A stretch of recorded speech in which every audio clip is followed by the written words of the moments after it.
higher level is I have a principle. Make your work and your passion the same thing, and don't forget about the money part.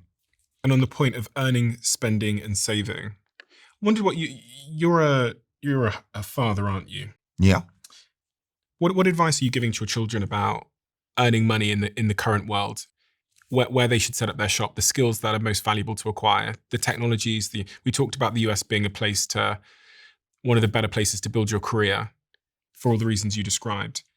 Well, that's kind of like the particular that you asked me for that's below the level of the higher level. Okay. The higher level is I have a principle. Make your work and your passion the same thing, and don't forget about the money part.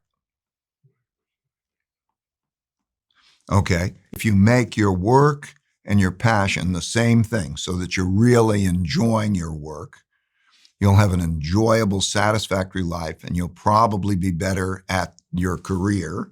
That, as a result, you probably advance and so on. So you have a happier life, and you will have probably a more successful life. But it is true that the careers that you choose will have financial implications. Mhm. And if you say, I want to be a poet or something along those lines, you better consider the financial implications of that. That doesn't mean that you have to go make a ton of money, because I think I think a lot of people fall into that trap, that they think the money is like vast amounts of money is vast amounts of success. And that's not true. In other words, is your work and your passion the same thing? So I think that what brings people happiness is meaningful work and meaningful relationships.